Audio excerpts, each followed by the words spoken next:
ஒருத்தர் ரொம்பவும் மகிழ்ச்சியா வந்துகிட்டு இருந்தார். என்ன விஷயம்னு விசாரிச்சேன். நான் தோத்து போயிட்டேன், அதுதான் மனசுக்கு மகிழ்ச்சியா இருக்கு அப்படின்னார். எனக்கு இது ரொம்ப ஆச்சரியமா போச்சு. இந்த உலகத்துல தோத்து போறவங்க யாரும் மகிழ்ச்சியா இருக்கிறது இல்ல. அப்படி இருக்கிறப்ப இவர் இப்படி சொல்றாரு, எங்க தோத்து போனீங்கன்னு கேட்டேன். அதுக்கப்புறம் தான் அவர் விவரமா சொன்னார். என்னோட 5 வயசு குழந்தையோட நான் விளையாடிக்கிட்டு இருந்தேன். அந்த விளையாட்டுல என் குழந்தை ஜெயிச்சு விட்டுது, நான் தோத்து போயிட்டேன் அப்படின்னார் ரொம்ப உற்சாகமா. நான் யோசிச்சு பார்த்தேன். அதாவது நாம சின்ன குழந்தையா இருக்கிறப்போ எந்த விளையாட்டுல கலந்துக்கிட்டாலும் அதுல நாம தான் ஜெயிக்கணும்னு ஒரு வெறி நமக்குள்ள இருக்கும். நம்மளை எதிர்த்து விளையாடுறவர் நல்லவரா கெட்டவரா, பெரியவரா சின்னவரா அப்படிங்கறதெல்லாம் முக்கியம் கிடையாது. அவர் தோத்து போகணும், நாம ஜெயிக்கணும், அதுதான் முக்கியம். எதிரியை சந்தோஷப்படுத்த விளையாடுகிற கலை அப்ப நமக்கு தெரியறதில்ல. வாழ்க்கையில ஒரு பக்குவம் வந்ததுக்கு அப்புறம் வெற்றி பெறணுங்கிற மன அழுத்தம் போயிடுது. போட்டியில ஜெயிக்கணுங்கிறத விட குழந்தையை சந்தோஷப்படுத்தணுங்கிறது முக்கியமா போச்சு. ஜெயிக்கணுங்கிற வெறி ஓடி போட்டுது. ஒரு குழந்தையா இருந்தப்போ நம்ம வளர்ச்சிக்கு உதவிய வெறி பெரியவனானதுக்கு பிறகு நமக்கு எதிரியா மாறுது. அதை சரியான சமயத்துல நாம புரிஞ்சுக்கிட்டோம்னா போதும், நாம பொழைச்சிக்கலாம். ஒவ்வொரு மனுஷனுமே வாழ்க்கையோட அடுத்த கட்ட வளர்ச்சியில அடி எடுத்து வைக்கிற நேரத்துல தன்கிட்ட இருந்து ஏதோ ஒரு குணத்தை அல்லது தன் குணம் இருந்த ஏதோ ஒரு உறவை நாம இழக்கத்தான் வேண்டி இருக்குது. ஒரு கட்டம் வரைக்கும் உதவியா இருந்த குணம் அடுத்த கட்டத்துக்கு தடையா கூட மாறிடலாம். இந்த பரிமாண மாற்றத்துக்கு உள்ளாகிற ஒவ்வொருத்தரும் பிரத்யட்சமா இதை உணர்றாங்க. ஆனா பல பேர் எப்படின்னா பழச திறந்துட்டு புதிய கொள்கைகளை உருவாக்கிக்கிறதுக்கு இஷ்டம் இல்லாம இருந்துடுறாங்க, அல்லது அப்படி செய்ய முடியாம தவிக்கிறாங்க. இதையெல்லாம் மீறி அந்த பழச திறந்துட்டா அதை இழந்ததால உண்டாகிற மன அழுத்தம் சில காலத்துக்கு வருத்திக்கிட்டு தான் இருக்கும், வேற வழி இல்லை. ஆரோக்கியமான ஒரு முன்னேற்றத்துக்காக அந்த மன அழுத்தத்தை தாங்கிக்கத்தான் வேணும் அப்படிங்கிறாரு அந்த உலக புகழ்பெற்ற மேதை ஒருத்தர், இந்த ஸ்காட் பெக் அப்படிங்கிறவர். பிறந்த நாள் முதல் இதுதான் சரி அப்படின்னு கற்பிக்கப்பட்டு வந்த ஒவ்வொரு தத்துவத்தையும் தங்களுடைய வளர்ச்சிக்கு தகுந்த மாதிரி மாற்றி அர்த்தப்படுத்திக் கொள்ள முடியாமல் வாழ்க்கை சூழல்ல அப்படியே அரைப்பட்டு தூளாகிறவர்கள் தான் ரொம்ப தவிக்கிறாங்களாம். இதுதான் அவருடைய கருத்து. பெரும்பாலும் மனிதர்களுடைய நடுத்தர வயசுல, அதாவது 30 தாண்டுகிற சமயத்துல தான் இந்த தவிப்பு உண்டாவதுதான். இததான் மேற்கத்திய நாடுகள்ல அடிக்கடி மிட் லைஃப் கிரைசிஸ் அப்படின்னு சொல்றாங்க. அப்பப்போ பழசையெல்லாம் தொலைச்சு விட்டு புதுசா பிறக்கிறதுக்கு கத்துக்கணும். ஒவ்வொரு நிமிஷத்தையும் அந்த நிமிஷத்துக்கு ஏற்ற சித்தாந்தம் கொண்டவர்களாக சந்திப்போம் அப்படிங்கிறார் அந்த உளவியல் நிபுணர். இப்படி பழகிக்கிட்டா வாழ்க்கை இன்பமயம், இல்லைன்னா தவிப்பு மயம்தான். பழச தொலைக்க முடியாதவர்கள்ல எத்தனையோ பேர் உண்டு, எத்தனையோ ரகம் உண்டு. அதுல வேடிக்கையான நண்பர்களும் உண்டு. ஒருத்தர் நண்பர் வீட்டுக்கு போனார். அவரு ஏதோ இனிப்பு பலகாரம் கொடுத்து சாப்பிட சொல்லியிருக்கிறாங்க அவங்க வீட்டுல. இவர் சாப்பிட்டு பார்த்துட்டு சொன்னாராம், சார் 6 மாசத்துக்கு முன்னாடி ஒரு தடவை இங்க வந்தேன், அப்போ ஒரு இனிப்பு பலகாரம் கொடுத்தீங்க, அது இதை விட நல்லா இருந்தது சார் அப்படின்னாராம். அப்ப செஞ்ச அதே இனிப்பு பலகாரம் தான் சார் இதுவும் அப்படின்னாராம் அவர். இயேசுநாதர்கிட்ட ஒருத்தர் கேட்டாராம், இயேசுவே என்னை எவ்வளவு நேசிக்கிறீர்கள் அப்படின்னு. அவர் தன்னுடைய 2 கைகளையும் அகல விரித்து இவ்வளவு என்று சொல்லி சிலுவையில் உயிர் நீத்தார் அப்படின்னு சொல்லுவாங்க. அதாவது அந்த நேசிப்புக்கு எல்லை கிடையாது, அதே போல மன்னிப்புக்கும் எல்லை கிடையாது. இது இயேசுநாதர் சொல்லி கொடுத்த ஒரு பாடம். இயேசுனுடைய சீடர்கள்ல ஒருத்தன் பீட்டர், அவன் ஒரு நாள் இயேசுநாதர்கிட்ட கேட்டிருக்கான், இயேசுவே நான் என்னுடைய தம்பி கிட்ட அடிக்கடி சண்டை போட்டுக்கிட்டு இருக்கிறேன், என்னுடைய சகோதரன் கூட, அவனை நான் எத்தனை தடவை மன்னிக்கிறது? ஏற்கனவே 7 தடவை அவனை மன்னிச்சுட்டேன் அப்படின்னு சொல்லியிருக்கிறான்.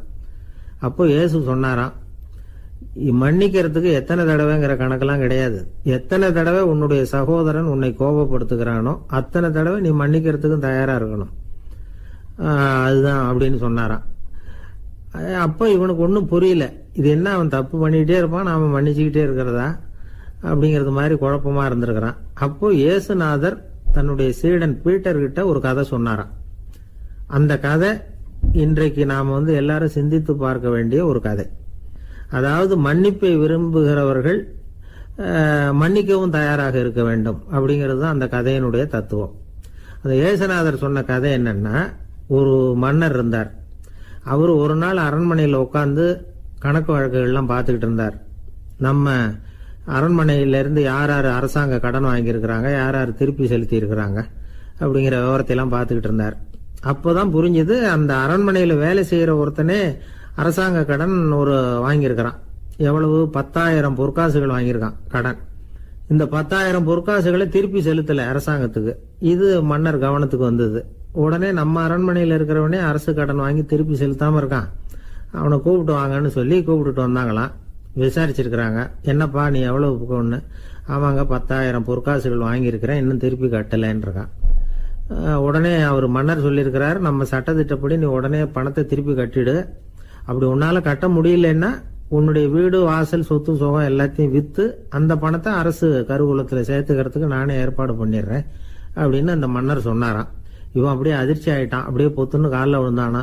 மன்னா என்னை மன்னிச்சுங்க, என்னால் முடியல, எனக்கு மன்னிப்பு கொடுங்க அப்படின்னு இருக்கான். உடனே அவர் எழுந்திரிச்சு, சரி நீ மன்னிப்பு கேட்டுவிட்ட, அதனால உன்னை மன்னிக்கிறேன், நீ பணம் கட்ட வேண்டாம் அப்படின்னு சொல்லி அந்த மன்னர் அவனை விட்டுட்டாராம். பணத்தையும் தள்ளுபடி கொண்டார், நீ திருப்பி கட்ட வேண்டான்னு. இவனுக்கு ரொம்ப மகிழ்ச்சி, அதனால ரொம்ப உல்லாசமா வந்துகிட்டு இருக்கிறான். தெருவில் வந்துகிட்டு இருக்கிறப்ப இவங்கிட்ட கடன் வாங்கின ஒருத்தன் எதுக்கு வந்துகிட்டு இருக்கான். அவன் இவங்கிட்ட ஒரு 100 பொற்காசுகள் கடன் வாங்கியிருக்கான். அவன் வந்தான், இவன் போய் அவன் சாட்டையை பிடிச்சிக்கிட்டான், நீ எப்படா என் கடனை திருப்பி கொடுக்க போறேன்னு. அவன் இப்போ முடியல, கொஞ்சம் பொறுத்துக்கா, அப்புறம் தரேன் இருக்கான். அதெல்லாம் முடியாது, நீ கொடுத்து தான் ஆகணும் அப்படின்னு இவன் புடிவமா சொல்றான். இப்ப நிலைமையை பாருங்க, இவன் ஏற்கனவே 10,000 பொற்காசுகள் அரசாங்கத்துல கடன் வாங்கினா அதுக்கு மன்னிச்சு விட்டுட்டார் இவனை. ஆனா இவன் இன்னொருத்தனை மன்னிக்கிறதுக்கு தயாரா இல்ல. இவங்கிட்ட கடன் வாங்கின இன்னொருத்தன் 10 பொற்காசுகள், அவனை மன்னிக்க தயாரா இல்ல. அவனை கொண்டு போய் நீதிமன்றத்துல கொண்டு போய் நிறுத்தி தண்டனை வாங்கி கொடுத்துட்டான். நீதிபதி என்ன சொன்னாரு, அந்த இவன் வாங்கின பொற்காசுகளை திருப்பி கட்டுற வரைக்கும் ஜெயிலில் இருக்கணுங்கிறது தீர்ப்பு. ஆனா உடனே அரசர் காதுல விழுந்தது. சொல்லிட்டாங்க, உங்ககிட்ட மன்னிப்பு வாங்கிட்டு போனானே ஒருத்தன், அவன் இன்னொருத்தனை மன்னிக்கிறதுக்கு தயாரா இல்லை, அவனை கொண்டு போய் ஜெயிலில் அடைச்சுட்டான் அப்படின்னு. உடனே மன்னர் பார்த்தார், இவனை மறுபடியும் கூப்பிட்டு வர சொன்னார். தபாரப்பா, நான் உன்னை மன்னிச்சு விட்டேன், ஆனா நீ இன்னொருத்தனை மன்னிக்கிறதுக்கு தயாரா இல்லை, அதனால என்னுடைய தீர்ப்பையும் மாத்துறேன், நீயும் அரசு கடன் தீர்ற வரைக்கும் ஜெயிலில் தான் இருக்கணும் அப்படின்னு சொல்லி ஜெயிலுக்கு அனுப்பிச்சுட்டாராம். இப்படி ஒரு கதையை இயேசுநாதர் தன்னுடைய சீடருக்கு சொன்னதாக ஒரு வரலாறு. அது என்ன, அதுல இருந்து நாம புரிந்து கொள்ள வேண்டியதுன்னா, நாம மன்னிக்கப்படணும்னு நாம விரும்புறோம்னா நாம இன்னொருத்தரை மன்னிக்கிறதுக்கு தயாரா இருக்கணும். அதனால நாம இன்னொருத்தரை யாரையும் மன்னிக்க மாட்டோம், ஆனா என்ன இன்னொருத்தர் மன்னிக்கணும் அப்படிங்கறது மாதிரி செய்யக்கூடாதுன்னு சொல்லுவாங்க. அது மாதிரி நாம இப்ப இது தப்பா புரிஞ்சுக்கிறவங்களும் இருக்கிறாங்க. பாவம் மன்னிப்புங்கிறதுலாம் எதுக்குன்னா, அதாவது மறுபடியும் பாவம் செய்யாம இருக்கிறதுக்காக தான். அதான் மன்னிக்கிறாரே அப்படிங்கிறதுக்காக மறுபடியும் பாவம் பண்ணிட்டு இருக்கிறது இல்லை. அதான் ஒருத்தர் கேட்டாராம், பாவத்திலிருந்து மன்னிப்பு கிடைக்கணும்னா நீ என்ன செய்யணும் அப்படின்னு கேட்டிருக்காரு. அதுக்கு அவன் சொல்லியிருக்கிறான், நான் முதல்ல பாவம் செய்யணும், அப்போதானே மன்னிப்பு கிடைக்கும் அப்படின்னு நானா. இப்படிப்பட்டவர்கள் தான் இன்னைக்கு உலகத்தில் அதிகமாக இருக்கிறாங்க. அதனால இந்த மன்னிப்பின் மகத்துவம்ங்கிறது இயேசுநாதர்ட்ட இருந்து தான் நாம புரிஞ்சுக்கணும். அந்த இயேசு சொன்ன அந்த மன்னிக்கிற மனோபாவம் இருந்தால் இன்னைக்கு உலகம் பூராவும் அமைதி பூங்காவாக இருக்கும். அதுல ஒன்றும் ஆச்சரியமே இல்லை, அதுல ஒன்றும் சந்தேகமும் இல்லை. அதனால மன்னிக்கிற மனோபாவத்தை நாம எல்லாரும் நமக்குள்ளே வளர்த்து கொள்ள வேண்டும் அப்படிங்கிறது தான் நாம இன்றைக்கு எல்லோரும் சிந்தித்து பார்க்க வேண்டிய ஒரு செய்தி. ஒரு வயசான அம்மா தெரு வழியா போயிட்டு இருந்தாங்க. அவங்க கையில எண்ணத்தையோ வச்சுக்கிட்டு அதை அடிக்கடி பார்த்துக்கிட்டே இருந்தாங்க.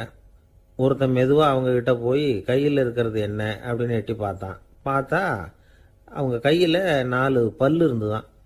இவன் ஆச்சரியமா அந்த அம்மாவை பார்த்தான். ஏம்மா, உனக்கு என்ன பைத்தியமா, ஏது இந்த பல்லு, இதை என்னத்துக்காக கையில வச்சுக்கிட்டு அலைஞ்சிக்கிட்டு இருக்கிற அப்படின்னு கேட்டிருக்கான். அதுக்கு அந்த அம்மா விவரம் சொல்ல ஆரம்பிச்சாங்களாம். இதை பாருப்பா, எனக்கு ஒரு மகன் இருந்தான், அவனை ரொம்ப செல்லமா வளர்த்தேன். அவனை தரையிலேயே நடக்க விடுறதில்ல, எப்பவும் தூக்கி வச்சுக்கிட்டு இருப்பேன். அவன் நல்லா பெரியவனாகி பள்ளிக்கூடம் போகிறப்ப கூட அவன் புஸ்தக மூட்டையை நான் தான் சுமந்துக்கிட்டு போவேன். பார்க்குறவங்க கூட கேலி பண்ணுவாங்க, ஏம்மா படிக்க போகிறது நீயா உன் பிள்ளையான்னு கேட்பாங்க. அவன் இன்னைக்கு எவ்வளவோ பெரிய மனுஷன் ஆயிட்டான், வெளிநாட்டில் பெரிய உத்தியோகத்தில் இருக்கான். சமீபத்தில் இங்கே வந்துட்டு போனான். ஒரு நாள் ஏதோ கோபத்தில் என்ன அரைஞ்சுட்டான். அப்போ இந்த 4 பல்லும் கீழே விழுந்துட்டுது. இன்னமும் கூட விழுந்திருக்கும், ஆனால் பல்லு தான் இல்லை. என் புள்ள அரைஞ்சதுனால விழுந்த பல்லு இல்லையா அது, அதனால இதை எப்பவும் என் கையிலேயே வச்சுக்கிட்டு ஆசையோடு பார்த்துக்கிட்டு இருக்கிறேன். அவன் தான் வெளிநாட்டுக்கு போட்டான், அவனை பார்க்க முடியாத ஏக்கத்தை நான் இந்த பல்லை பார்த்து போக்கிக்கிறேன் அப்படின்னு நாங்களாம் அந்த அம்மா. இந்த கதை எதுக்காகன்னா தாய் அன்பு அப்படிங்கிறது எப்படிப்பட்டதுங்கிறத புரிஞ்சுக்கிறதுக்காக. கல்யாணம் ஆனதுக்கு அப்புறம் தாயை மறந்து விடுறவங்க எத்தனை பேர் இந்த உலகத்தில்? அவங்க காதில் வேணுங்கிறதுக்காக தான் இந்த தகவல். ஆனால் ஒரு விஷயம் மட்டும் நல்லா புரிஞ்சுக்கணும். தாயை மதிக்க தெரிஞ்சவங்க தான் இன்றைக்கி வாழ்க்கையில் எல்லா விதத்துலேயும் முன்னுக்கு வந்திருக்கிறாங்க. வேணும்னா விசாரித்து பார்த்துக்குங்க. இன்னொரு அம்மா இருந்தாங்க. அவங்க தினமும் ஒரு கோயிலுக்கு வருவாங்க.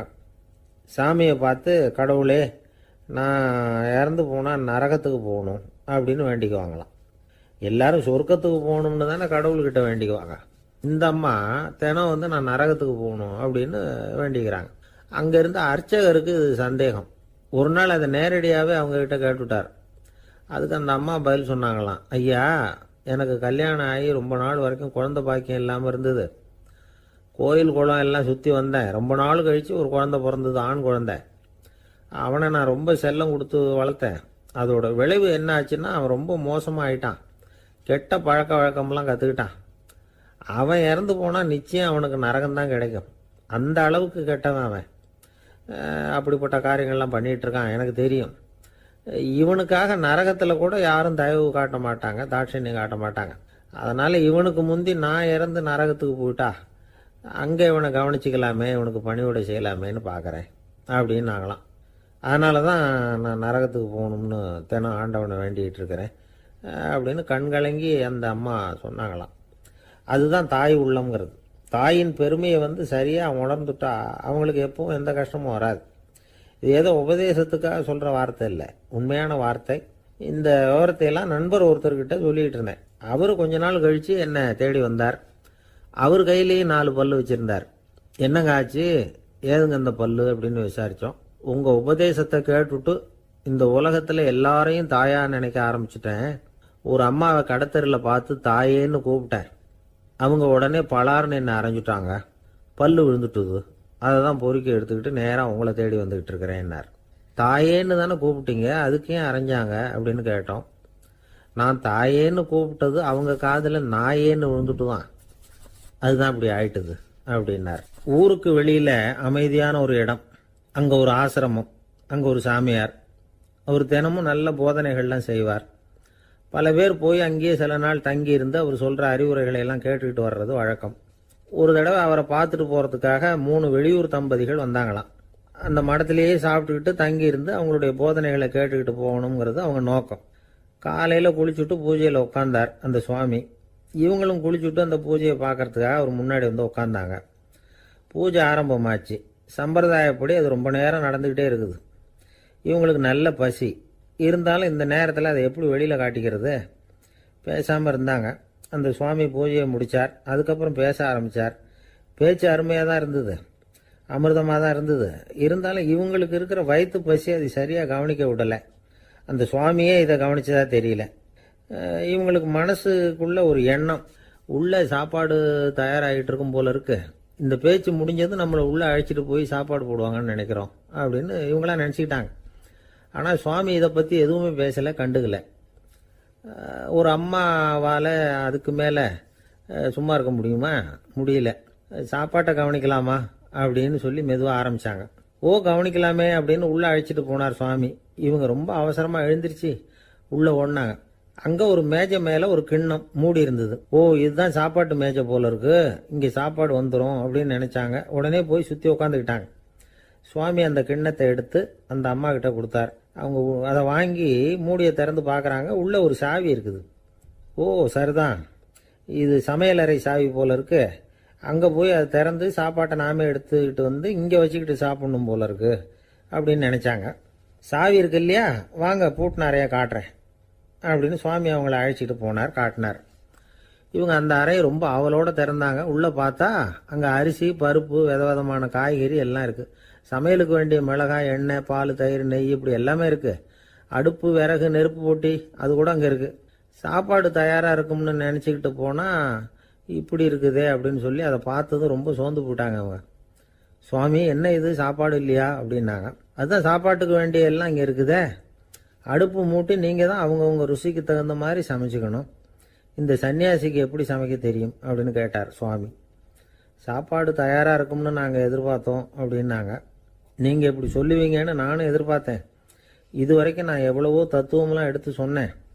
எல்லாத்தையும் விட இதுதான் அனுபவபூர்வமான தத்துவம். ஆண்டவன் நமக்கு நல்ல மனசை கொடுத்துருக்கிறான், நல்ல வாய்ப்புகளையும் தந்திருக்கிறான், அதையெல்லாம் பயன்படுத்திக்கக்கூடிய மூளையையும் சிந்தனையையும் கொடுத்துருக்குறான். அதனால் அடுப்பை தான் நீங்கள் மூட்டணும், அடுப்பை நீங்கள் தான் மூட்டணும், உங்களுக்கு உகந்ததை நீங்கள் தான் சமைச்சு ருசித்து அனுபவிக்கணும். ஆண்டவனே அதை செஞ்சுக்கிட்டு இருக்க மாட்டான் அப்படின்னாராம் அந்த சுவாமி. நம்முடைய வாழ்க்கையில் பல நல்ல பலன்களை பெறறதுக்கு நாம் தான் முயற்சி பண்ணணும். அதுக்குரிய சூழ்நிலையைத்தான் ஆண்டவன் கொடுப்பானே தவிர அதை விளக்கறதுக்காக தான் அந்த சுவாமி அப்படி செஞ்சு காட்டியிருக்கிறார். இது ஒரு பெரியவர் இப்படி ஒரு விளக்கம் கொடுத்தார். அதுக்கப்புறம் அந்த 3 தம்பதிகளும் தெளிவடைஞ்சுட்டாங்களாம். நாம் தெளிவடைகிறது எப்போங்கிறது தான் தெரியல அப்படின்னு பல பேர் இதை கேட்டுட்டு சொல்லிட்டு இருக்கிறாங்க. இந்த கதையை நம்முடைய நண்பர் ஒருத்தர்கிட்ட சொன்னேன். அந்த நண்பர் ரொம்ப சந்தோஷப்பட்டார். நீங்கள் சொல்கிறது கரெக்டு சார், ஆனால் நான் அதை விட ஒரு படி மேலே சார். எனக்கெல்லாம் அரிசி பருப்பு இருக்கிற ரூம் எதுன்னு கையை காட்டிட்டா போதும், உடனே கிண்ணத்துலேருந்து சாவியை எடுத்து கொடுக்கணுங்கிற அவசியம்லாம் இல்லை எனக்கு. அப்புறம் எப்படி ரூமை திறந்துருவீங்க அப்படின்னு கேட்டேன். பூட்டை உடைச்சி திறந்துருவேன், அதுதான் எனக்கு பழக்கம் அப்படிங்கிறார். உலகத்தில் எது எதுக்கோ ஆராய்ச்சி கூடங்கள் இருக்குதுல்ல, அது மாதிரி தூக்கத்தை பற்றி ஆராய்ச்சி பண்ணுறதுக்கு ஒரு ஆராய்ச்சி கூடம் இருக்குது. அப்படி ஆராய்ச்சி பண்ணணும்னா அதுக்கு மூழ்கிக்கிட்டு இருக்கணும்ல. அதனால தான் அந்த ஆராய்ச்சி கூடம் இங்கே இல்லை, அமெரிக்காவில் பாஸ்டன் பல்கலைக்கழக மருத்துவமனையில் அது இருக்குது. அங்கே தூக்கத்தை பற்றி பலவிதமான ஆராய்ச்சிகள் பண்ணிகிட்டு இருக்கிறாங்க. அந்த ஆராய்ச்சி கூடத்தில் இயக்குனராக இருக்கிற ஒரு நிபுணர், அவர் என்ன சொல்கிறார் தெரியுமா? உங்களுக்கு தூக்கம் வரலையா, நீங்கள் நல்லா தூங்குறதுக்கு தாராளமாக சில யோசனைகளை என்னால் சொல்ல முடியும் அப்படிங்கிறார். யோசனை தானே, காசா பணமாக கேட்டு வச்சுக்கலாமே. உணவு, மனநிலை, தூங்கும் இடத்தோட சூழ்நிலை, படுக்கைக்கு செல்றப்போ உள்ள பழக்க வழக்கங்கள், இது காரணமாக ஒருத்தருக்கு தூக்கம் வராமல் போகலாம். தூக்கம் வராததுக்கு இதுதான் காரணம்னா அதையெல்லாம் சுலபமாக கட்டுப்படுத்தலாங்கிறார் அவர். தூக்கத்தை வரவழைக்கக்கூடிய ஒரு நல்ல மருந்து உடற்பயிற்சி. ஆனால் ஒன்று, படுக்க போகிற நேரத்தில் இது மாதிரி உடற்பயிற்சிகள் எல்லாம் செய்யக்கூடாது. கொஞ்சம் முன்னாடி பகல்லையே இந்த பயிற்சிகளை செய்கிறது நல்லது. தூக்கம் வராமல் அவதிப்படுறவங்க பிற்பகல் நேரங்களில் காஃபி, டீ இது மாதிரி பானங்களை சாப்பிடக்கூடாது. மது அருந்துறது கூட தூக்கத்தை பாதிக்கும். வெது வெதுப்பான நீரில் குளிக்கிறது, தியானத்தில் ஈடுபடுறது, ஓய்வாக இருக்கிறது, படுக்கிறது, அதாவது படுக்கிறதுக்கு முன்னாடி ஒரு குவளை பால் சாப்பிட்றது, இதெல்லாம் தூக்கத்தை வரவழைக்கிறது ரொம்ப உதவியாக இருக்கும். இன்னொரு விஷயம் என்னென்னா, தூங்கி ஆகணுமேங்கிற கவலை வேண்டியதில்லை. அப்படி நினச்சி கவலைப்படுறதை விட்டுடணும். தூக்கம் வரலையா, உடனே படுக்கையை விட்டு எழுந்திருக்க வேண்டியது. வெளியில் வாங்க, வேறு ஏதாவது வேலையில் ஈடுபடுங்க, கொஞ்சம் நேரம் உலாவுங்க, அல்லது ஏதாவது ஒரு புஸ்தகத்தை எடுத்து படிங்க. களைப்பு ஏற்பட்டால் மறுபடியும் படுக்கைக்கு போங்க, தூக்கம் தானே வந்துடும். ஒரு விஷயத்தை மட்டும் நல்லா ஞாபகத்தில் வச்சுக்கணும். படுக்கைக்கு போகிறப்போ உங்கள் மற்ற எல்லா பிரச்சனைகளையும் மறந்துடணும். அது எப்படி சார் முடியும், அந்த நேரம் தானே எல்லா பிரச்சனையும் வரிசையாக ஞாபகத்துக்கு வருது அப்படின்னு நாம் நினைக்கலாம். ஆனால் பழக்கத்தில் அதை நாம் மாற்றிக்க முடியும். கொஞ்சம் முயற்சி பண்ணணும், அவ்வளோதான். இது எல்லாமே ஆராய்ச்சி பண்ணி பார்த்துட்டு அந்த நிபுணர் சொல்கிற கருத்து தான். இன்னொரு விஷயமும் அவர் சொல்கிறார். அது என்னென்னா, உடல் கோளாறு காரணமாக தூக்கம் வராமல் அவதிப்படுறவங்களுக்கெல்லாம் இந்த யோசனைகள் சரியாக வராது அப்படிங்கிறார். அதுக்கெல்லாம் மருத்துவ சிகிச்சை கொடுத்து தான் சரி பண்ணணும். சில பேருக்கு நடு ராத்திரியில் மூச்சு திணறல் ஏற்பட்டு தூக்கம் வராமல் போயிடும். ஊரெல்லாம் தூங்குறப்போ தான் மட்டும் தூங்காமல் மூழ்கிட்டு இருக்கிறது, ஊரெல்லாம் மூழ்கிட்டு இருக்கிறப்போ தான் மட்டும் தூங்குறது, இது மாதிரி கோளாறுகளால் சில பேர் பாதிக்கப்படலாம். காலு தசை முறுக்கிக்கிறதுனால சில பேருக்கு அடிக்கடி விழிப்பு வரலாம். மன அழற்சி காரணமாக சில பேருக்கு தூக்கம் வராது. இது மாதிரி கோளாறுகளுக்கெல்லாம் அதுக்கு தகுந்த மாதிரி சிகிச்சை கொடுத்து தான் சரி பண்ண வேண்டியிருக்கும். எந்த கோளாறும் இல்லாமல் தூக்கம் வரலைன்னா ஆரம்பத்தில் சொன்ன முறைகளை கடைப்பிடிச்சு பார்க்கலாம். தூக்கம் வந்ததுன்னா யோசனை சொன்ன அந்த நிபுணருக்கு நன்றி சொல்லலாம். ஒருத்தர், ஏன் சார் பஸ்ஸில் தூங்குறது கெட்ட பழக்கமானு கேட்டார். இல்லையே, நான் கூட பஸ்ஸில் போகிறப்ப தூங்கிட்டு தானே போவேன் அப்படின்னார் இன்னொருத்தர். அப்புறம் ஏன் என்ன டிரைவர் வேலை வேணாம்னு வீட்டுக்கு அனுப்பி வச்சுட்டாங்க அப்படின்னாராம் அவர். ஒருத்தரை பார்த்து உன்னுடைய நண்பர்கள் யார் அப்படின்னு ஒரு கேள்வி கேட்டு பாருங்க. கொஞ்சம் யோசிச்சு பதில் சொல்லுவாங்க. அவங்க கிட்டேயே உன்னுடைய எதிரிகள் யார் அப்படின்னு கேளுங்க, கடகடன்னு ஒப்பிச்சிருவாங்க. நம்ம மனசு இருக்க, அது எப்படின்னா, நம்ம நண்பர்களை விட எதிரிகளை அது நல்லா ஞாபகத்தில் வச்சுக்கும். இது ஒரு ஆச்சரியமான உண்மை. உங்களால் நண்பர்களை மறந்துட முடியும், ஆனால் எதிரிகளை மறந்துட முடியாது. இது ஒரு வேடிக்கையான நிலைமை தான். அழகான தருணங்களை நாம் ஏன் மறந்துடுறோம்? இது இயற்கை. ஏன்னா நம்ம மனசு மலர்களை கவனிக்கிறது இல்லை, அதில் இருக்கிற முள்ளை தான் கவனிக்குது. தன்னை காயப்படுத்துகிற எதையும் அது உடனே கண்டுகொள்ளுது. ஒரு தெளிந்த சிந்தனை உடைய மனசு மிக அழகாக உள்ள எல்லாத்தையும் கவனிக்கும். அது நன்றியுடன் உணரக்கூடிய எல்லாத்தையும் பார்த்து குறிச்சிக்கும். இப்படிப்பட்டவங்க வாழ்க்கை இயல்பாகவே நல்லா அமையும். அது ரொம்ப அபூர்வம். மனசில் உள்ள ஒரு சிறிய அமைப்பை மாற்றுவதை பொறுத்து தான் இந்த விஷயம் அப்படிங்கிறார் ஓஷோ. ஒரு யூத கோவில் இருந்துதான். அது யூதர்களின் மடமாகவும் இருந்தது. அங்கே ஒரு தலைமை குரு, அவர் ரொம்ப கண்டிப்பானவர். அந்த கோவிலை ஒட்டி ஒரு தோட்டம். ஒரு நாள் காலையில் அந்த தோட்டத்தில் 2 இளம் யூதர்கள் நடந்து போய்கிட்டு இருக்கிறாங்க. காலையில் 1 மணி நேரம், மாலையில் 1 மணி நேரம் அவங்க அந்த தோட்டத்தில் நடக்கிறதுக்கு அனுமதி உண்டு. மற்ற நேரங்களில் அவங்க மத புத்தகங்களை படிக்கணும், பிற விதிமுறைகளை கடைபிடிக்கணும். அந்த 2 பேருமே தொடர்ந்து புகைப்பிடிக்கிற பழக்கம் உள்ளவங்க. ஆனால் கோவில் மடத்தில் இருக்கிறப்போ அவங்க புகைப்பிடிக்க முடியாது, அது கடுமையான குற்றம். சரி, நாம் தோட்டத்தில் இருக்கிறப்போவாவது புகைப்பிடிக்கலாமா அப்படின்னு ஒரு ஆசை அவங்க 2 பேருக்குமே. இருந்தாலும் பயம். இப்படி கேட்டால் மதகுரு என்ன சொல்லுவாரோ அல்லது என்ன செய்வாரோங்கிற பயம். இப்படியே கொஞ்ச நாள் ஆச்சு. ஒரு நாள் இந்த 2 பேரில் ஒருத்தன் ரொம்ப கலங்கி போய் அந்த கோவில்ல இருந்து வெளியில் வந்துக்கிட்டு இருந்தான். வந்தவன் நேராக தோட்டத்து பக்கம் போனான். அங்கே இன்னொருத்தன் ஆனந்தமாக புகை பிடிச்சிக்கிட்டு இருக்கிறான். அதை பார்த்து தான் இவனுக்கு அதிர்ச்சி. அட கடவுளே, என்ன இது, நீ கேட்காமலே ஆரம்பிச்சிட்டியா அப்படின்னா. இல்லை இல்லை, நான் கேட்டுட்டு தான் ஆரம்பிச்சிருக்கேன்னா அவன். அப்படியா, என்ன மனுஷன் இவர், நானும் தான் கேட்டேன், என்ன கண்ணாமுன்னான்னு திட்டிவிட்டார். இது என்ன கோவிலா இல்லை நரகமா? உனக்கு புகை பிடிக்கணும்னு ஆசையாக இருந்தால் நரகத்துக்கு போகணும்னு சொல்லிவிட்டார். அது சரி, உன்னை மட்டும் எப்படி அனுமதிச்சார் அப்படின்னு கேட்டான் இவன். அவன் சிரிச்சுக்கிட்டே, நீ எப்படி கேட்ட சொல்லு அப்படின்னா. நாம் இந்த தோட்டத்துக்கு வர அனுமதிக்கப்பட்டிருக்கிறதே ஜபத்துக்காகத்தானே, அதனால் நான் ஜபம் சொல்லும் பொழுது புகை பிடிக்கலாமா அப்படின்னு கேட்டேன். அதுக்கு தான் அவர் சத்தம் போட்டு என்னை அடிக்கவே வந்துட்டார் அப்படின்னா இவன். நீ ஒரு மாதிரியாக கேட்டிருக்க, நான் வேற மாதிரியாக கேட்டிருக்கிறேன். ஜெபம் சொல்லும்போது புகை பிடிக்கலாமான்னு நீ கேட்டிருக்க. ஐயா, புகை பிடிக்கும் பொழுது ஜபிக்கலாமா அப்படின்னு நான் கேட்டேன். அதில் தப்பு ஒன்றும் இல்லை அப்படின்னு பதில் சொல்லிட்டார் அப்படின்னா. ஒரு சிறிய மாற்றம்தான் அது மிகப்பெரிய மாறுதலை ஏற்படுத்தி விட்டது. மனசு நல்ல விதமாக சிந்திக்க ஆரம்பிச்சுட்டுதுன்னா மகிழ்ச்சிக்கு பஞ்சம் இல்லை. ஒரு கஞ்சன் ஆற்றுல விழுந்துட்டான். வெள்ளத்தில் தத்தளிச்சுக்கிட்டு இருக்கிறான். கரையில் நின்ன ஒருத்தர், உன் கையை கொண்டா இப்படி பிடிச்சி இழுத்து கரையில் சேர்த்து விடுறேன்னார். எதையும் கொடுத்து பழக்கம் இல்லாத அவன் கையையும் கொடுக்க மாட்டேன்னுட்டான்.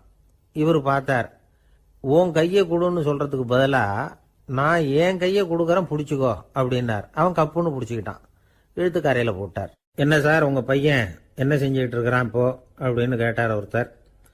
அடிக்கடி கண்ணாடி முன்னாடி நின்று அழகு பார்த்துக்கிட்டு இருக்கிறான் சார் அப்படின்னாரு அப்பா. இளம் பருவம் இப்படி தான் இருக்கும், அதையெல்லாம் சாதாரணமாக நினச்சிடாதீங்க அப்படின்னாரு அவரு. என்ன சார் சொல்கிறீங்க, கண்ணாடி முன்னாடி நின்றுக்கிட்டு நேரத்தை வீணாக்கிக்கிட்டு இருக்கான், அதை ஒரு பெரிய விஷயமா நான் நினைக்கணுமா அப்படின்னாரு இவர். இளம் பருவத்தில் இளைஞர்களுக்கும் சின்ன பொண்ணுங்களுக்கும் அடிக்கடி கண்ணாடியில் பார்க்கணும்னு தோணும். அது வெறுமனே அழகு பார்க்கறது மட்டும் இல்லை, அவங்க தங்களையே தேடி கண்டுபிடிக்கிற ஒரு முயற்சி அது. இது ஒரு மனோதத்துவ விளைவு. இது வரைக்கும் சின்ன பிள்ளையா இருந்துட்டோம், இனிமேல் நாமளும் மற்றவங்க மாதிரி மனிதர்கள் தான் அப்படிங்கிற உணர்வு அவங்களுக்கு வருது.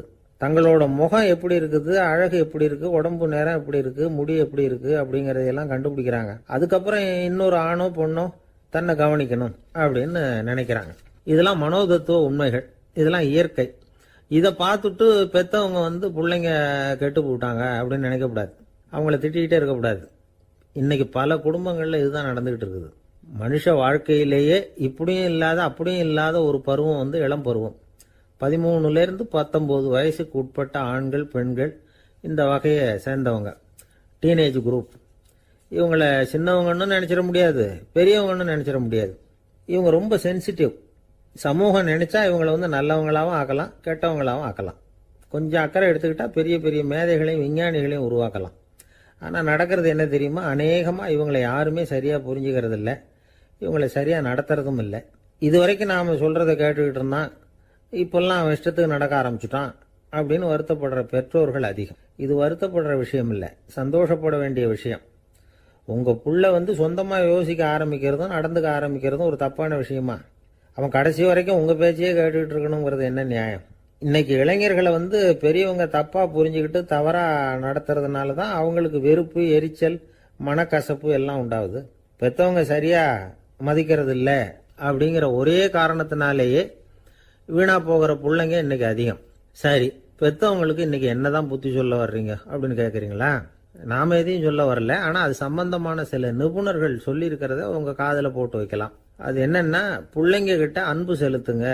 குழந்தையா இருந்தப்போ எவ்வளவு பாசமாக இருந்தீங்க, வளர வளர அதை ஏன் குறைச்சிக்கிறீங்க? பெற்றவங்களின் அன்பான வார்த்தைகளுக்கு ஏங்குறவங்க தான் இன்றைய இளைஞர்கள். அவங்க எதை சொன்னாலும் அதை அக்கறையாக காது கொடுத்து கேளுங்க, அலட்சியப்படுத்தாதீங்க. அவங்க விரும்புறது உங்ககிட்ட இருந்து ஒரு மதிப்பு, மரியாதை, அங்கீகாரம், இவ்வளவுதான். அவங்க அவங்களாவே முடிவுகள் எடுக்கட்டும், அதுக்கு நீங்கள் உதவியா இருங்க, அது போதும். மற்றவங்க முன்னாடி, முக்கியமாக அவங்க நண்பர்கள் முன்னாடி அவங்கள பற்றி மட்டமாக பேசாதீங்க. அவங்க கிட்ட பொய் சொல்லக்கூடாது.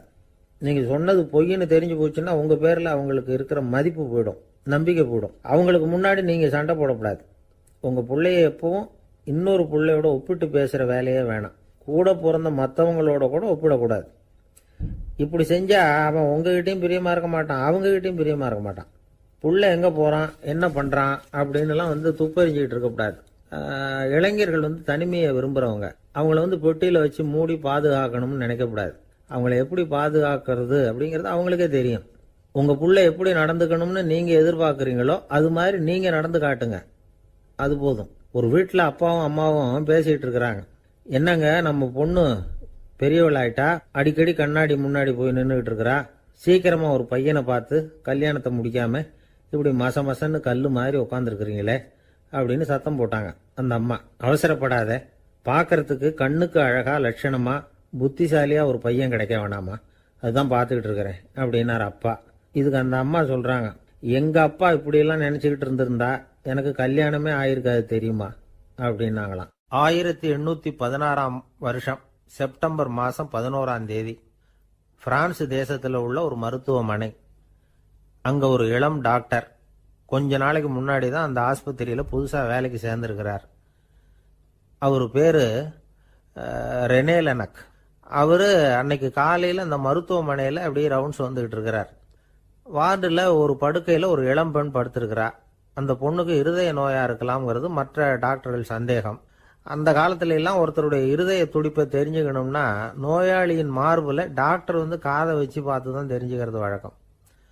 ஆனால் இந்த பெண்ணும் இளம் பெண், அந்த டாக்டரும் புதுசாக சேர்ந்துருக்கிறவர். அதனால் பரிசோதனை பண்ண தயங்கினார். கொஞ்ச நேரம் யோசனை பண்ணார்.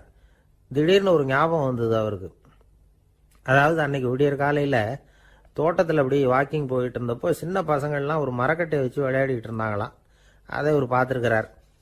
அது என்ன விளையாட்டுனா, ஒரு நீளமான மரப்பலகை, அதில் ஒரு முனையில் ஒரு பையன் தன்னுடைய காதை வச்சுக்கிட்டு இருக்கிறான், மறுமுனையில் இன்னொரு பையன் அந்த மரப்பலகையை ஒரு ஆணியால் கீறிக்கிட்டு இருக்கிறான். ஒரு முனையில் ஆணியால் கீறும் பொழுது மறுமுனையில் காதை வச்சிருக்கிற பையனுக்கு அந்த சத்தம் துல்லியமாக கேட்குது. அந்த டாக்டருக்கு காலையில் பார்த்த இந்த விளையாட்டு ஞாபகத்துக்கு வந்துட்டுது.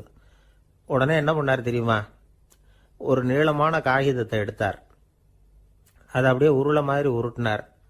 ஒரு முனையை அந்த நோயாளியின் மார்பில் இடது பக்கம் வச்சார், இன்னொரு முனையில் தன்னுடைய காதை வச்சார். என்ன ஆச்சரியம்! நோயாளியின் மார்பில் நேரடியாக காதை வச்சு கேட்கறத விட துல்லியமாக கேட்டது இதய துடிப்பு. இதய துடிப்பு மட்டும் இல்லை, மூச்சு இழுத்து விடுறது, திரவ பொருள்களின் அசைவு, எல்லா சத்தமும் தெளிவாக கேட்குது. கிரேக்க மொழியில் ஸ்டெத்தாஸ் அப்படின்னா மார்பு, ஸ்கோப்பின் அப்படின்னா பார்ப்பதுன்னு அர்த்தம். அதனால டாக்டர் ரெனே லெனக் தான் கண்டுபிடிச்ச கருவிக்கு ஸ்டெத்தஸ்கோப் அப்படின்னு பேர் வச்சார். அவரே முதல் மாடலையும் செஞ்சார். அளவு ரொம்ப பெருசாக இருந்தது, சுலபமாக எடுத்துகிட்டு போகிறது கஷ்டம், அது அவ்வளவு கஷ்டமாக இருந்தது அது. அதனால் அவரே அதை அப்புறம் 2 பிரிவாக தயார் பண்ணார். இது 2 துண்டையும் டாக்டர் தன்னோட கோட்டு பாக்கெட்டில் வச்சுக்கலாம், தேவைப்படுறப்ப எடுத்து ஒன்றா சேர்த்துக்கலாம். இப்படி தான் அவர் ஆரம்பத்தில் பண்ணார். தன்னுடைய இந்த கண்டுபிடிப்பை பற்றி அவர் ஒரு புத்தகம் எழுதினார். நிறைய விற்றுது, புகழும் பணமும் சேர்ந்தது. பணமும் புகழும் சேர்ந்தது மாதிரியே அவருக்கு ஒரு நோயும் சேர்ந்தது. அது என்ன நோயின்னு கண்டுபிடிக்கிறதுக்கும் அவர் கண்டுபிடிச்ச கருவி தான் உபயோகப்பட்டு தான். அவரே அதை கண்டுபிடிச்சார். அவருக்கு வந்திருந்தது காச நோய். 1826 வருஷம் ஆகஸ்ட் மாதம் 13ஆம் தேதி உலகத்தின் முதல் ஸ்டெதஸ்கோப்பை கண்டுபிடிச்ச டாக்டர் ரெனே லெனக் காலமானார். அவர் சாகிறதுக்கு முன்னாடி மரத்தால் செஞ்சு வச்சிருந்த ஸ்டெதஸ்கோப்பை தனக்கு வேண்டியப்பட்ட ஒரு டாக்டர்கிட்ட கொடுத்து, என்னுடைய சொத்துக்கள்லேயே ரொம்ப வசந்தது அப்படின்னு சொன்னாராம். அதுக்கப்புறம் 3 வெள்ளைக்காரங்க சேர்ந்து இந்த கருவியில் சில மாற்றங்களை பண்ணாங்க. ஆனால் 1829 லண்டனில் டாக்டர் நிக்கோலஸ்ங்கிறவர் ஒரு காதால் இதய துடிப்பை கேட்கறத விட டாக்டர் 2 காதாலையும் கேட்கறது தான் சரியா இருக்கும் அப்படின்னு ஒரு கருத்தை வெளியிட்டார். அதுக்கப்புறம் ரொம்ப காலம் கழிச்சு 1852 ஜார்ஜ் காமான் அப்படிங்கிறவர் ரப்பர் டியூப்களை உபயோகப்படுத்தி 2 காதாலையும் கேட்கற மாதிரி ஒரு புதிய வடிவத்தை அதுக்கு கொடுத்தார். அதுக்கு பிறகு அது படிப்படியா எவ்வளவோ மாற்றங்கள் இருந்தாலும் ஆரம்பத்தில் டாக்டர் ரெனே லெனக் உருவாக்கின அடிப்படை மாடலை யாரும் மாற்றி அமைக்கலைங்கிறது தான் முக்கியமான விஷயம். நமக்கு தெரிஞ்ச ஒரு ஆஸ்பத்திரி, அதில் ஒரு நோயாளி, காலை நேரத்தில் நர்ஸு அந்த பக்கமாக போயிட்டு இருந்தாங்க. அதை பார்த்துட்டு ஒரு நர்ஸுன்னு கத்துறார். நர்ஸு அவசரமாக ஓடி வந்து என்ன விஷயம்னு கேட்டாங்க.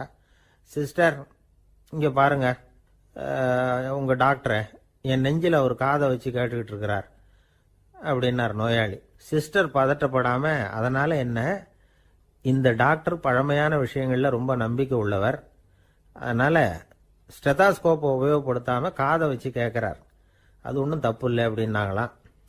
ஐயோ, அதுக்காக இல்லை சிஸ்டர், இவர் என் நெஞ்சு மேல தலையை வச்சது நேற்று ராத்திரி 9 மணி, இப்போ விடிஞ்சு போச்சு, இன்னமும் தலையை எடுக்கவே இல்லை, அதுக்காக தான் சந்தேகப்பட்டு உங்களை கூப்பிடுறேன் அப்படின்னாராம். அரேபிய நாடு, அங்க ஒரு ஆட்சி தலைவர், அரேபிய நாட்டு ஆட்சி பொறுப்பை ஏத்துக்கிட்டவர்.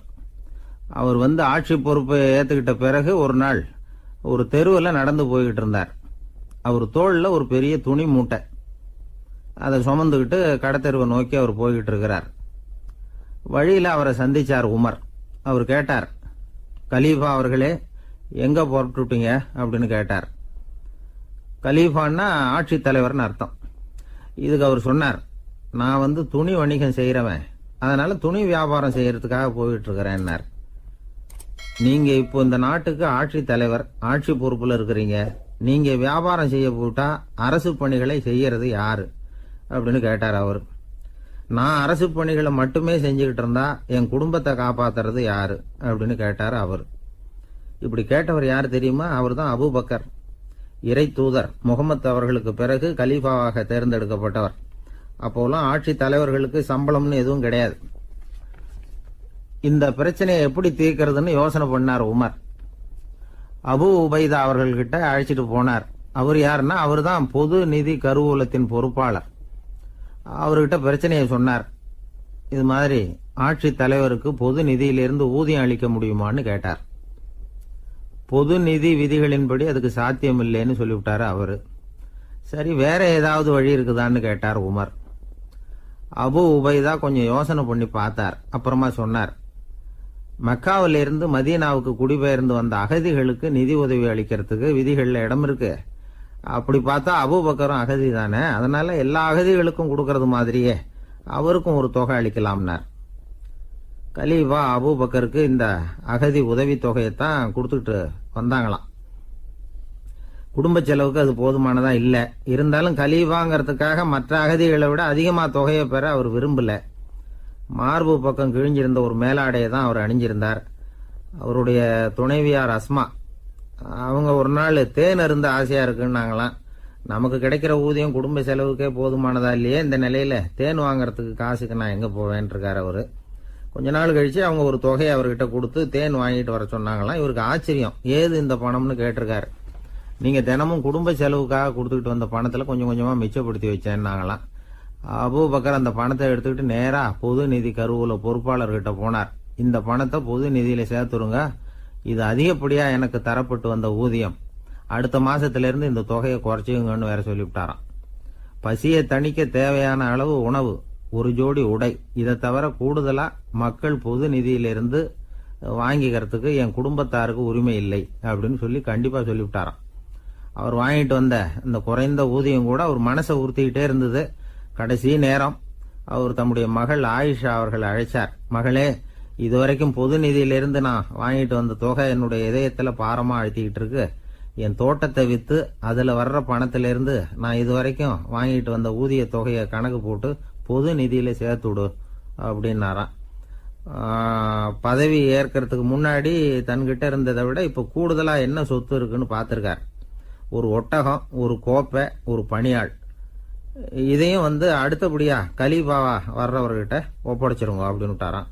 அதே மாதிரி அடுத்து வந்த உமர்கிட்ட ஒப்படைச்சாங்க. அப்போ உமர் சொன்னாராம், அபூபக்கரே, இந்த முன்மாதிரியால உங்களுக்கு பிறகு இந்த ஆட்சி பொறுப்பை ஏற்கிறவர்களை பெரும் நெருக்கடிக்கு ஆளாகி விட்டீங்க அப்படின்னு சொல்லி ரொம்ப கண் கலங்கினாராம். கடைசியா அபூபக்கர் தன்னுடைய குடும்பத்தாருக்கு விட்டு சென்ற சொத்து ஒரு படுக்கை விரிப்பு, ஒரு போர்வை, அவ்வளவுதான். இது சிந்திக்க வேண்டிய ஒரு செய்தி. ஒரு ஊர்ல ஒரு மன்னர் இருந்தாராம். அமைச்சர் அவர்கிட்ட சொன்னாராம், மன்னா, நம்ம ராஜ்யத்துல இனிமே லஞ்ச ஊழலே இருக்காதுன்னாராம்.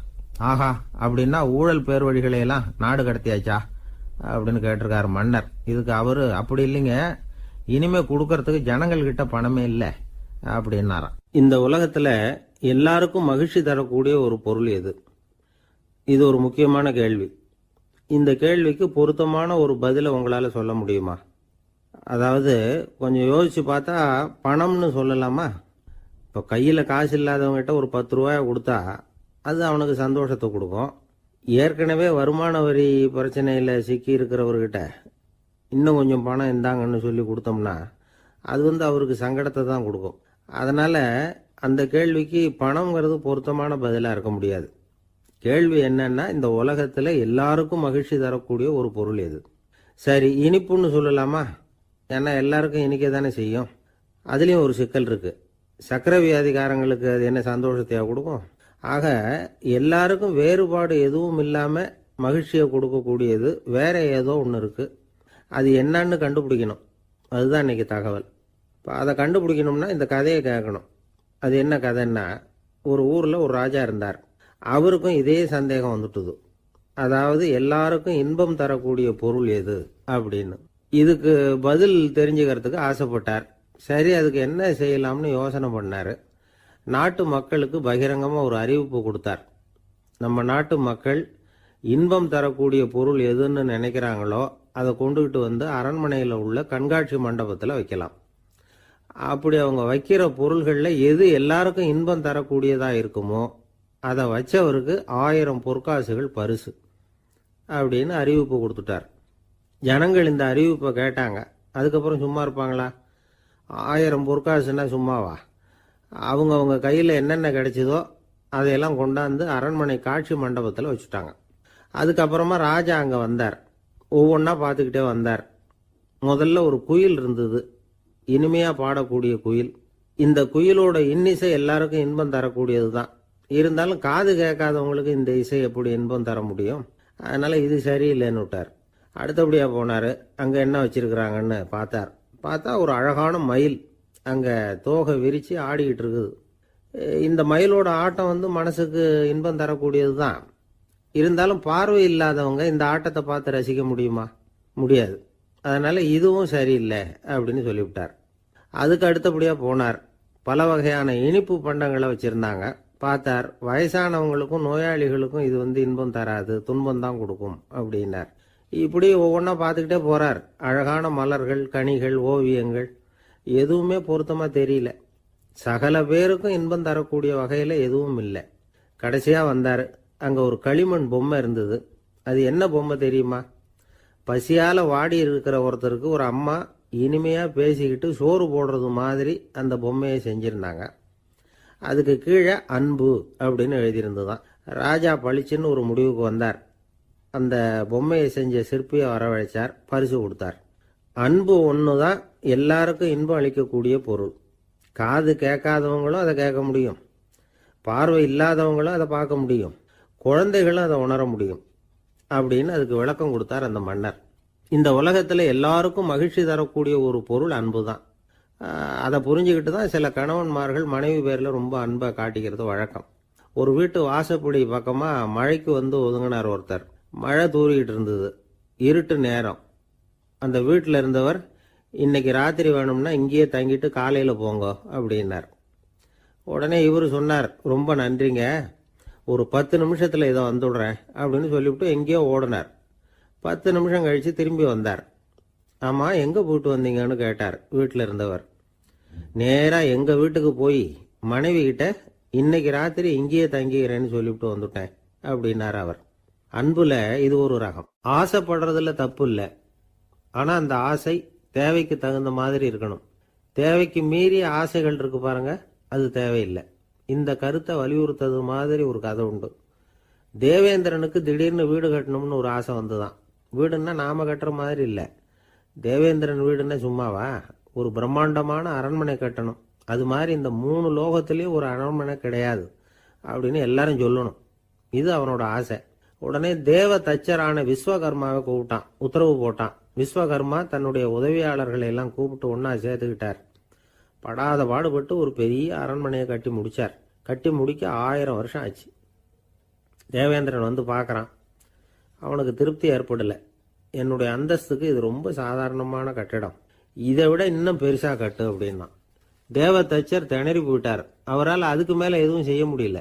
என்ன பண்ணுறதுன்னு யோசனை பண்ணார். நேராக நாரதர் காலில் போய் விழுந்தார். நீங்கள் தான் என்னை இந்த பிரச்சனையிலேருந்து காப்பாற்றணும்னார். நாரதர் யோசனை பண்ணார். சரி, கவலைப்படாதேன்னார். நேராக இந்திரன் கிட்ட போனார். இந்திரன் வந்து நாரதரை பார்த்த உடனே வாங்கன்னு கூட்டிகிட்டு போய் அரண்மனையை காட்டினான். இது மாதிரி ஒரு அரண்மனையை நீங்கள் வேற எங்கேயாவது பார்த்துருக்குறீங்களா அப்படின்னு ரொம்ப பெருமையாக கேட்டான். நான் பார்த்ததில்லை, ஆனால் என்னை விட வயசில் மூத்தவர் மகரிஷி லோமேசர், அவர் ஒரு வேளை பார்த்துருக்கிறாரா என்னமோ அப்படின்னார். உடனே அவரை மனசில் நினச்சி தியானம் பண்ணினார். அடுத்த கணம் லோமேசர் அங்கே வந்தார்.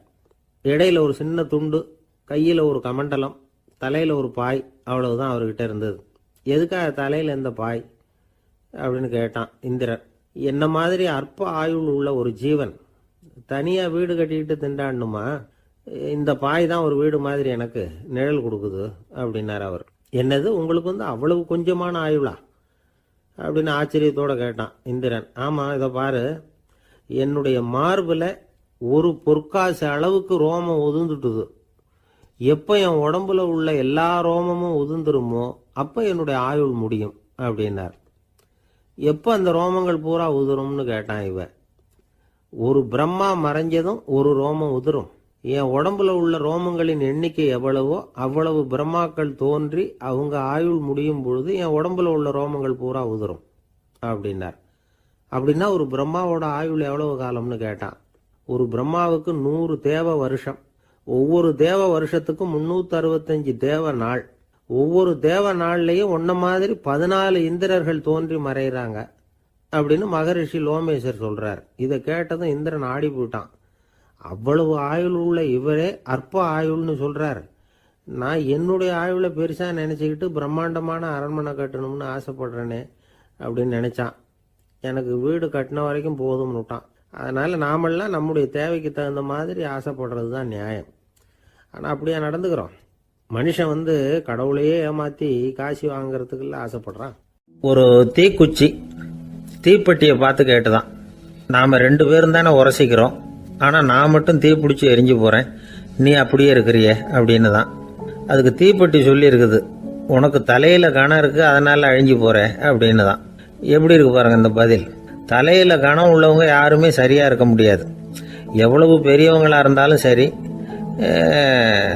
ரொம்ப கஷ்டம்தான் அது. கர்வம்ங்கிறது கூடவே கூடாது.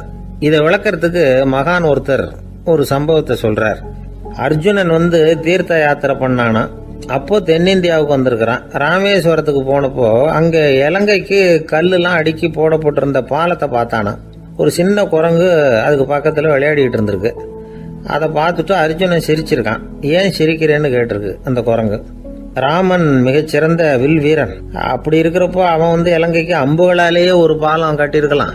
அதை விட்டுட்டு போயும் உன்ன மாதிரி குரங்குகளை துணையா வச்சுக்கிட்டு இப்படி ஒரு கருங்கல் பாலத்தை கட்டியிருக்கிறானே அப்படின்னு நானா. அம்புகளால பாலம் கட்ட முடியுமா அப்படின்னு கேட்டுதான் குரங்கு. ஏன் முடியாது, என்னால முடியுமேன்னு இருக்கான் அர்ஜுனன். அம்பால பாலம் கட்டலாம், இருந்தாலும் என்ன மாதிரி குரங்குகள் ஏறி நடந்தா அது தாங்குமா?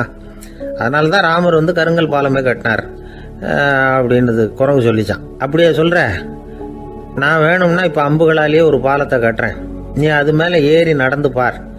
பாலம் விழுந்துட்டுதுன்னா நான் தீ மூட்டி அதுல குதிச்சு உயிர் தியாகம் பண்ணி விடுறேன் அப்படின்னு நான் ரொம்ப கோபமா. உடனே அந்த சின்ன குரங்கு பெரிய உருவம் எடுத்துட்டுதான். கையில் கதையோட அர்ஜுனன் முன்னாடி நிற்கிறான் அனுமன். பார்த்தா, என்னுடைய தலைவர் ராமரையா இழிவா பேசுற, நீ இப்போ பாலம் கட்டு, நான் என்னுடைய பலத்தை காட்டுறேன் அப்படின்னு அனுமன். அர்ஜுனன் தன்னுடைய காண்டிபத்தை எடுக்கிறான், சரமாரியா அம்புகளை விடுறான். அதெல்லாம் ஒன்னோட ஒன்று கோத்துக்கிட்டு அப்படியே பாலம் மாதிரி நிற்கிது. அர்ஜுனன் தலை நிமிர்ந்து நின்னான். அனுமன் உயர கிளம்பி அங்கேருந்து பாலத்தில் பொத்துன்னு இறங்கினான். பாலம் அப்படியே நொறுங்கி போச்சு தூள் தூளா. என்ன அர்ஜுனா, இப்போ என்ன செய்ய போற அப்படின்னு நான் ஏளனமா. அர்ஜுனன் தலையை தொங்க போட்டுக்கிட்டான். சொன்னபடி தீ மூட்டி அதில் குதிக்கிறதுக்காக 3 தடவை சுற்றி வந்தான். அப்போ கிருஷ்ணர் அங்கே வந்தார். என்ன அர்ஜுனா, என்ன நடக்குது, என்ன இது அப்படின்னு ஒன்றும் தெரியாத மாதிரி கேட்டார். அர்ஜுனன் வாயை திறக்கிறதுக்கு முன்னாடி அனுமன் வாயை திறந்தான், நடந்ததை சொன்னான். அர்ஜுனன் சவால் விட்டபடி உயிர் திறந்தே ஆகணும்னா அனுமன். கிருஷ்ணர் யோசனை பண்ணார். நல்லது, இந்த சவால் விட்டதுக்கும் நடந்ததுக்கும் யார் சாட்சி? பெரியவர் ஒருத்தரை சாட்சியாக வச்சுக்கிட்டல்லவா நீங்கள் இந்த போட்டியை நடத்தியிருக்கணும் அப்படின்னார். அதனால் என்ன, இப்போ மறுபடியும் அந்த போட்டியை நடத்திவிட்டா போச்சு, என்னால் அந்த அம்பு பாலத்தை நொறுக்க முடியாதா அப்படின்னு அனுமன். சரி, இப்போ மறுபடியும் அது நடக்கட்டும்னார் கிருஷ்ணர். அர்ஜுனன் அம்பு பாலம் அமைச்சான். அனுமன் ஏறி குதிச்சான். பாலம் அசைஞ்சு கொடுக்கவே இல்லை, அவ்வளோ உறுதியாக இருக்கு. இப்போ அனுமன் தலையை குனிஞ்சுக்கிட்டான். அர்ஜுனன் நன்றியோட நிமிர்ந்து பார்த்தான். கிருஷ்ணருடைய தோள்கள்லேயும் முதுகள்லேயும் ரத்தம்.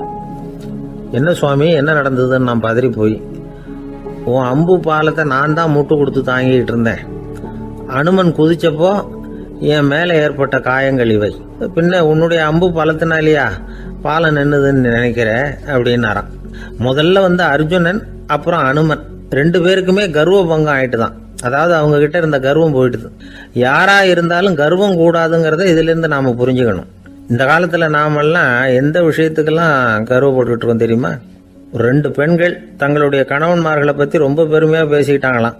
அதுல ஒரு அம்மா சொல்லியிருக்கு, என் வீட்டுக்காரர்கிட்ட எந்த சப்ஜெக்ட் கொடுத்தாலும் சரி, அந்த விஷயத்தை பத்தி அழகா 1 மணி நேரம் பேசுவார் அப்படின்னாங்களாம். உடனே இன்னொரு அம்மா, அது என்ன பிரமாதம், என் வீட்டுக்காரருக்கு சப்ஜெக்டே தேவையில்லை, விஷயமே இல்லாம நாள் பூரா பேசிக்கிட்டு இருப்பார் அப்படின்னாங்களாம். ஆசைப்படுறதுல தப்பு இல்லை, ஆனா அந்த ஆசை தேவைக்கு தகுந்த மாதிரி இருக்கணும். தேவைக்கு மீறிய ஆசைகள் இருக்கு பாருங்க, அது தேவையில்லை. இந்த கருத்தை வலியுறுத்தது மாதிரி ஒரு கதை உண்டு. தேவேந்திரனுக்கு திடீர்னு வீடு கட்டணும்னு ஒரு ஆசை வந்துதான். வீடுன்னா நாம கட்டுற மாதிரி இல்லை. தேவேந்திரன் வீடுன்னா சும்மாவா, ஒரு பிரம்மாண்டமான அரண்மனை கட்டணும். அது மாதிரி இந்த 3 லோகத்திலயும் ஒரு அரண்மனை கிடையாது அப்படின்னு எல்லாரும் சொல்லணும்.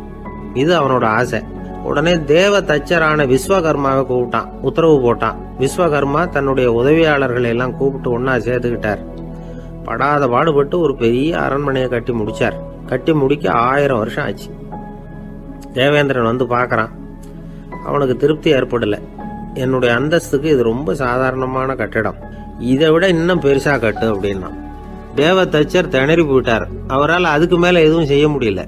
என்ன பண்றதுன்னு யோசனை பண்ணார். நேரா நாரதர் காலில் போய் விழுந்தார். நீங்க தான் என்ன இந்த பிரச்சனையிலேருந்து காப்பாற்றணும்னார். நாரதர் யோசனை பண்ணார். சரி, கவலைப்படாதேன்னார். நேரா இந்திரன் கிட்ட போனார். இந்திரன் நாரதரை பார்த்த உடனே வாங்கன்னு கூட்டிட்டு போய் அரண்மனையை காட்டினான். இது மாதிரி ஒரு அரண்மனையை நீங்க வேற எங்கேயாவது பார்த்துருக்கிறீங்களா அப்படின்னு ரொம்ப பெருமையா கேட்டான். நான் பார்த்ததில்ல, ஆனா என்னை விட வயசுல மூத்தவர் மகரிஷி லோமேசர், அவர் ஒருவேளை பார்த்துருக்கிறாரா என்னமோ அப்படின்னார். உடனே அவரை மனசுல நினைச்சு தியானம் பண்ணினார். அடுத்த கணம் லோமேசர் அங்க வந்தார். இடையில ஒரு சின்ன துண்டு, கையில ஒரு கமண்டலம், தலையில ஒரு பாய், அவ்வளவுதான் அவர்கிட்ட இருந்தது. எதுக்காக தலையில இந்த பாய் அப்படின்னு கேட்டான் இந்திரன்.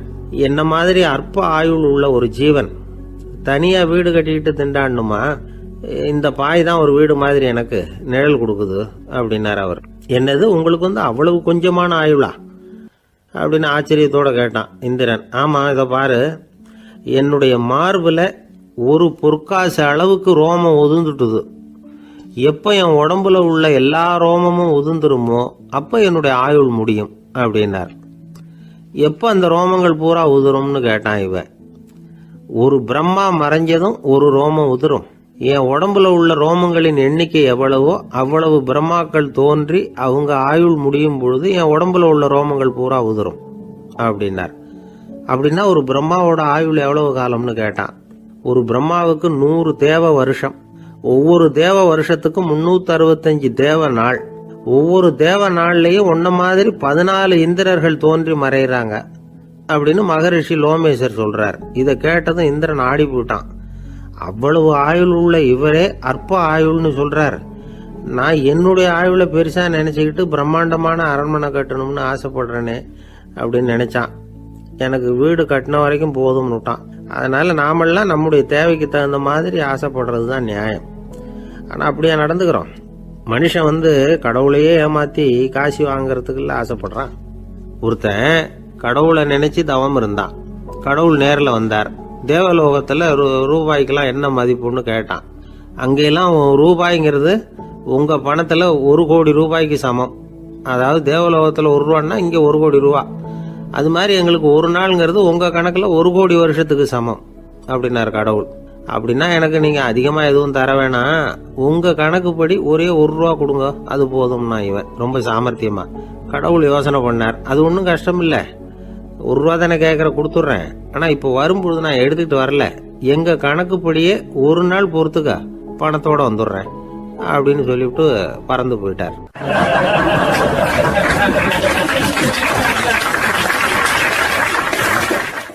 ஒருத்தர் மனசுல நிம்மதி இல்லாம உட்கார்ந்திருந்தார். என்ன சார் விஷயம் அப்படின்னு விசாரிச்சேன். அகலக்கால் வச்சுட்டேன், அதுதான் அவதிப்படுறேன்னார். விவரமா சொல்லுங்கன்னு. வீடு கட்டணும்னு ஆரம்பிச்சேன், வேலை பாதியிலேயே நிக்குது, கையில பணம் இல்லை அப்படின்னார். இது மாதிரி ஆசாமிகள் பல பேரை நீங்க பார்த்துருக்கலாம். இவங்கெல்லாம் சுலபமா மன அழுத்தத்துக்கு ஆளாயிடுறாங்க. மன உளைச்சல், அதாவது ஸ்ட்ரெஸ் அப்படின்னு சொல்றோமே, அதுக்கு அடிப்படையான சில காரணங்கள் உண்டு. அதாவது மிகையாக திட்டமிடுதல் அப்படிங்கிறதும் ஒரு முக்கியமான காரணம். நடைமுறை சாத்தியம் என்னங்கிறத மனசுல வச்சுக்கிட்டு எந்த திட்டத்தையும் தீட்டணும், அப்பதான் அது சரியா வரும். 2வது காரணம் என்ன தெரியுமா?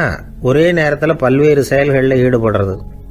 தொலைபேசியில பேசிக்கிட்டே கையில் இருக்கிற கடிதத்தை படிச்சுக்கிட்டே எதிரில் உட்காந்துக்கிட்டு இருக்கிறவருக்கும் அப்பப்போ பதில் சொல்லிக்கிட்டு மனசுல பல்வேறு சிந்தனைகளை அப்படியே ஓட விட்டுக்கிட்டு இருக்கிறது, இதுவும் மன அழுத்தத்தை உண்டாக்குது.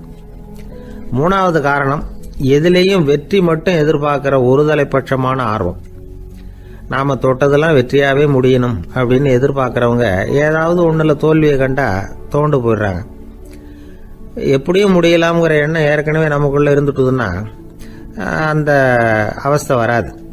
அதனால அதுவும் நம்ம வளர்த்து கொள்ள வேண்டிய ஒரு குணம்.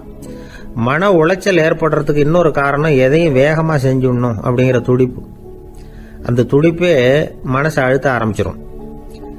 எந்த ஒரு காரியத்திலையும் தாமதமோ இடையூறோ ஏற்பட்டா அதை பொறுத்துக்கிற மனப்போக்கம் வேணும். அது இல்லாதவங்க அழுத்தத்துக்கு ஆளாயிடுறாங்க. சில பேர் வேலைன்னு எந்த நேரம் பார்த்தாலும் வேலையே கதின்னு கிடப்பாங்க. பொழுதுபோக்குக்கோ உடற்பயிற்சிக்கோ குடும்பத்தில் உள்ளவங்க அல்லது நண்பர்கள் கூட கலந்துரையாடவோ கொஞ்சம் கூட நேரம் ஒதுக்க மாட்டாங்க. இந்த சுபாவம் மன அழுத்தத்தை உண்டு பண்ணும். இதையெல்லாம் புரிஞ்சுக்கிட்டு அதிலிருந்து விடுபடுறது எப்படின்னு யோசிக்கணும். வல்லுநர்கள் இது தொடர்பாக சில யோசனைகளை சொல்லி வச்சிருக்கிறாங்க. அது என்னன்னா, வாழ்க்கைங்கிறது பிரச்சனைகளால பின்னப்பட்ட ஒன்று. அது எப்பவுமே முடிவடையாத ஒரு தொடர்கதை அப்படிங்கிறத முதல்ல நாம புரிஞ்சுக்கணும். ஒரே நேரத்தில் ஒரு காரியத்தில் மட்டுமே நாம கவனம் செலுத்தணும். அடுத்தவங்க காரியத்தில் தலையிடக்கூடாது. எதையும் பேச ஆரம்பிக்கிறதுக்கு முன்னாடி நம்மை நாமே கேட்டுக்க வேண்டிய கேள்வி 2. 1, நான் சொல்ல போறது ரொம்ப முக்கியமானதா? 2வது, நான் சொல்றத அவங்க கேட்கறதுக்கு ஆசைப்படுறாங்களா? நான் பேசுறதுக்கு அது சரியான நேரம் தானா? இதை யோசிச்சு பார்த்ததுக்கு அப்புறம் எதையும் பேச ஆரம்பிக்கணும். முடிஞ்ச அளவுக்கு வளைந்து போகிற சுபாவத்தை வளர்த்துக்கணும். நம்ம நேரம் விலை மதிப்பு இல்லாதது, அதை வீணாக்கக்கூடாது. சிரிக்க தெரியலனாலும் பரவாயில்ல, முகத்தில் கொஞ்சம் புன்முறுவலாவது காட்டணும். இதெல்லாம் ரொம்ப முக்கியம். அடுத்தவங்க ஏதாவது செஞ்சா உடனே நன்றி சொல்ல மறக்கப்படாது. தினமும் கொஞ்சம் நேரத்தை தனிமையில் செலவு பண்ணணும். மன உளைச்சல்ல இருந்து விடுபடுறதுக்கு 3 முக்கிய வழிகள் சொல்றாங்க. அதை சுருக்கமா ரெட் அப்படின்னு சொல்றாங்க. RED ஆங்கில எழுத்துல. அந்த முதல் எழுத்து R, அது என்னன்னா ரிலாக்ஸேஷன், அதாவது இடை ஓய்வு. 2வது E எக்ஸர்சைஸ், உடற்பயிற்சி. 3வது டயட், திட்டமிட்ட உணவு முறை. அதனால